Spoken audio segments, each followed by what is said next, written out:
Olá pessoal, tudo bem com vocês? Aqui é o professor Bruno Oliveira.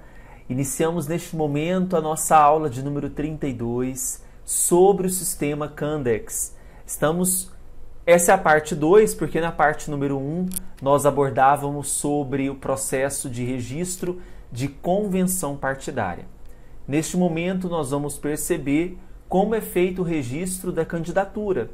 Então, após a deliberação em convenção, no período entre 20 de julho ao dia 5 de agosto, os partidos políticos terão prazo até o dia 15 de agosto para registrar esses candidatos que foram escolhidos em convenção partidária. Para as eleições deste ano, não se esqueçam, os partidos poderão registrar um candidato a governador e vice, senador, nós vamos ter a renovação de uma cadeira de senador, então nós vamos ter aí um cargo de senador, seus suplentes, são 2 suplentes. Presidente da República e vice também serão escolhidos neste momento, para as eleições de 2022. E temos deputados federais e também deputados estaduais.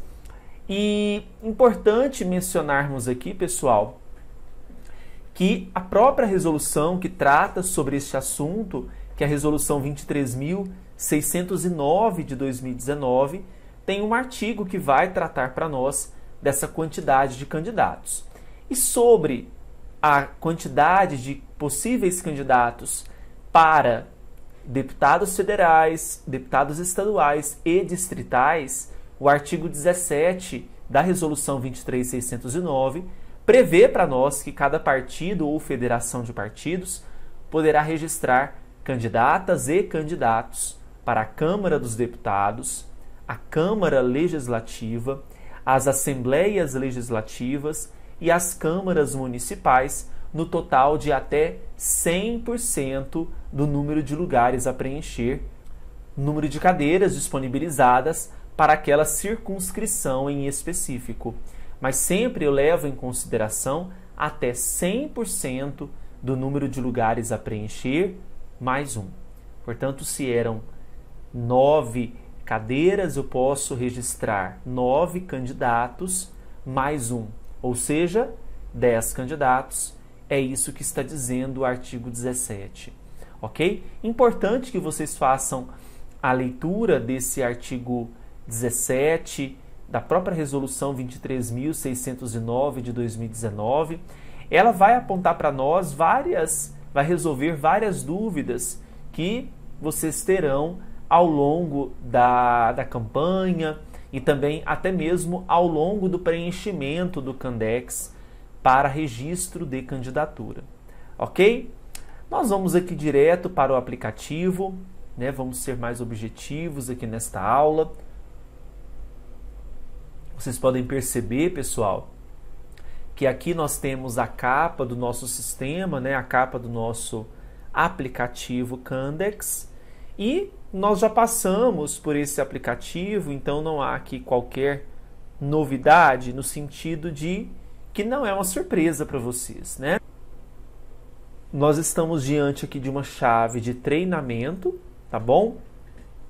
Essa chave de treinamento, quando vocês pegarem a chave oficial, ela também trará informações aqui específicas a respeito do partido ao qual pertence essa chave, o tipo de eleição, se for um partido isolado, vai ter o nome do partido nesse campo. Aqui é a chave de treinamento que nós conseguimos. Trata-se de uma chave de treinamento de uma federação, Federação Brasil da Esperança. Não vai gerar para nós aqui qualquer informação oficial. Certo, pessoal?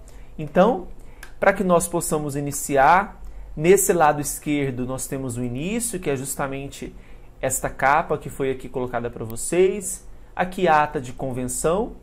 Nós já registramos uma ata de convenção na aula anterior, então vocês vão lembrar disso, Nós já registramos a ata de convenção. E aqui é o nosso foco de hoje, pedidos. Então nós temos aqui os pedidos, o campo de pedidos de registro de candidatura, ok? Bom, nesse campo pedido de registro de candidatura, você vai perceber que do ladinho direito nós temos aqui criar novo pedido. Então, quando você clica em criar novo pedido, vai aparecer para você novo pedido, uma janela de novo pedido, constando o seguinte: para efetuar uma digitação distribuída de um pedido do tipo coletivo para um cargo proporcional, quais são os passos? Primeiro, certifique-se de utilizar a mesma chave de acesso em ambas as máquinas. O que vem a ser aqui, né, é importante salientar, o que vem a ser essa digitação distribuída, principalmente para os cargos proporcionais, deputado federal, deputado estadual. Serão muitos candidatos e para otimizar o trabalho você consegue fazer a digitação em mais de um computador. Então você precisa fazer o download do sistema, do Candex, em todos os computadores que serão utilizados e utilizar a mesma chave de acesso em todos eles. E aqui o próprio sistema fala, né? Para efetuar uma digitação distribuída de um pedido do tipo coletivo para um cargo proporcional, o que você precisa fazer? Primeiramente, certifique-se de utilizar a mesma chave de acesso, né, em ambas máquinas. Crie um pedido coletivo, porque vão ser vários candidatos. Esse será responsável por importar as listas de candidatos, transmitir e ou gerar arquivo para ser entregue ao cartório. Então, por exemplo, suponhamos que esse computador meu, ele vai ser o computador central de todos os pedidos. Então, eu vou vir aqui criar o pedido coletivo. Ele vai conseguir... Ele vai ser responsável por importar as listas de candidatos que vierem dos outros computadores, transmitir e ou gerar arquivo para ser entregue ao cartório eleitoral.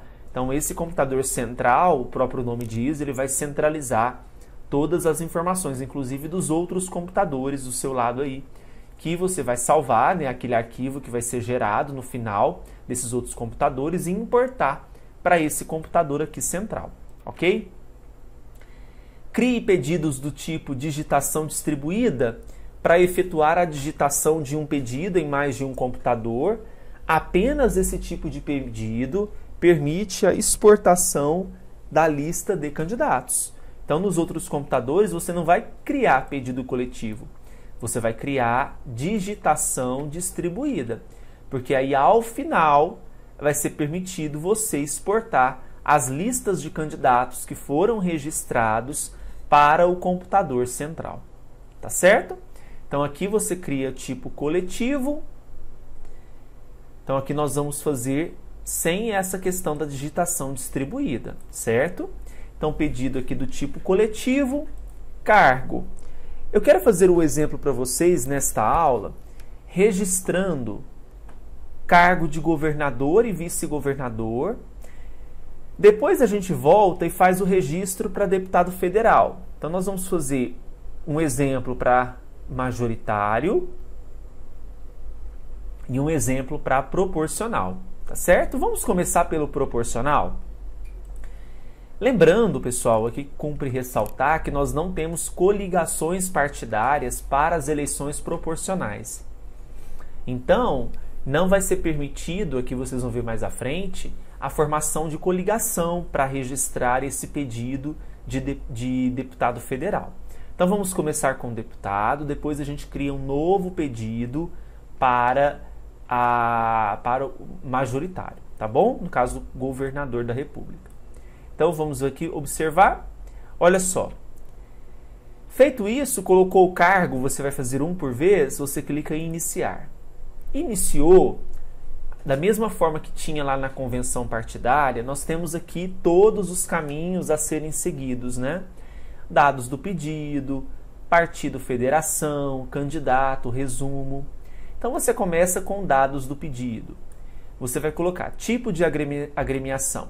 Se fosse, por exemplo, majoritário, apareceria tanto isolado quanto coligação. Mas lembrando que deputado federal é um cargo proporcional e ele não permite coligações proporcionais, ok? Então, clicaremos aqui em isolado, certo? Feito isso, Lembra, vamos usar o mesmo exemplo que a gente fez na convenção partidária da aula anterior? Eu usei como exemplo que a convenção foi realizada no dia 20 de julho. Então vamos usar o mesmo exemplo, tá? Então vamos colocar aqui que a data da convenção foi dia 20 de julho. Dados do representante da federação. O nome do representante da federação, vamos colocar aqui, aqui no caso a chave é de federação, mas seria, se fosse um partido político apenas, seria dados do representante do partido. Então vamos colocar o representante do partido, Bruno Oliveira, suponhamos que seja aqui o presidente do partido, né? Vamos utilizar aqui um CPF e também um título de eleitor fictício, tá bom? CPF vou utilizar um número qualquer, então lembrando que eu estou sempre utilizando números aqui fictícios, tá? Vou colocar aqui também um título de eleitor desse representante, um título também que é fictício, certo? Dados dos subscritores, então vamos colocar aqui também outra pessoa, outras pessoas que vão subscrever esse pedido, que vão assinar esse pedido, a lista de subscritores desse pedido, certo? Importante mencionar aqui também que quando eu falo subscritores, a Resolução 23.609 de 2019, ela vai tratar sobre esses subscritores no artigo 21. Então veja, o pedido de registro ele será subscrito. Se for um partido isolado, que é o nosso caso, ele pode ser subscrito, olha só, alternativamente, prestem atenção, alternativamente, pelo presidente, cadê? Aqui. Pelo presidente do órgão de direção nacional, estadual ou municipal, por delegada ou delegado registrado no sistema de gerenciamento de informações partidárias. Tá? Então, alternativamente, se for um partido isolado, pelo presidente ou por delegado ou delegado. Se for uma coligação, nós temos também, alternativamente, ou um ou outro, presidentes dos partidos ou federações coligados, suas delegadas ou delegados, maioria de integrantes dos órgãos executivos de direção, representante da coligação. Se for federação também, temos aqui outras hipóteses. Presidente do órgão de direção nacional, e se houver estadual ou municipal, pelos presidentes dos partidos que integram a federação, também aqui é alternativamente, tá? Um ou outro. Por suas delegadas ou delegados, pela maioria de integrantes dos órgãos executivos de direção, tá certo? Então, voltando aqui, pessoal, vamos colocar o mesmo, no caso, o subscritor é um partido isolado que nós estamos mexendo, né? Vamos colocar os dados desse Bruno Oliveira, tá? Então, vamos colocar aqui, o subscritor é o Bruno Oliveira. O título de eleitor, nós já tínhamos colocado aqui um título fictício, né?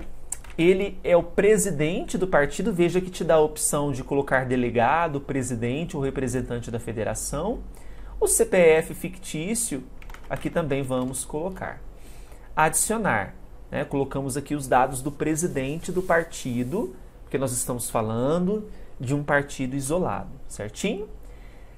Clicaremos em próximo. Quando a gente clica em próximo, veja que agora vai aparecer partido, federação, né?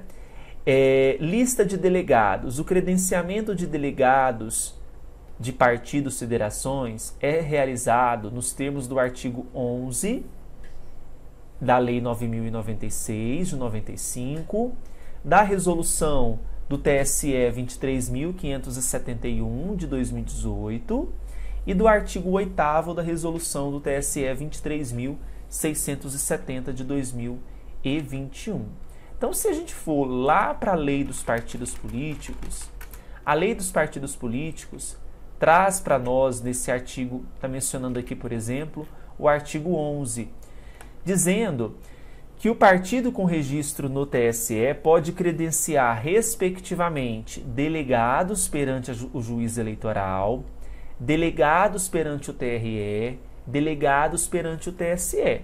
Veja que pode, por isso que não está com asterisco, porque você pode ou não credenciar esses delegados, que são esses representantes dos partidos perante esses órgãos da Justiça Eleitoral, tá? Tem aqui, inclusive mencionou, né, uma resolução do TSE, a resolução 23.670 de 2021, e essa resolução 23.670, ela trata sobre as federações de partidos políticos, tá? Então, delegados quando se tratar de federação. A resolução 23.571 de 2018 do Tribunal Superior Eleitoral trata sobre a criação, organização, fusão, incorporação e extinção de partidos. E tem nesta resolução o artigo que aqui é mencionado, que é o 46, né? Que o partido com registro no TSE pode credenciar 3 delegados perante o juiz, 4 perante o TRE, 5 perante o TSE. Mas aqui eu não vou credenciar delegados não, tá? Porque não é obrigatório. Endereço. Aqui nós vamos colocar nesse campo de endereço, e aqui é muito importante porque nós vamos inserir endereço, mas aí você me pergunta, professor, esse endereço que eu vou colocar aqui é o endereço do partido, né?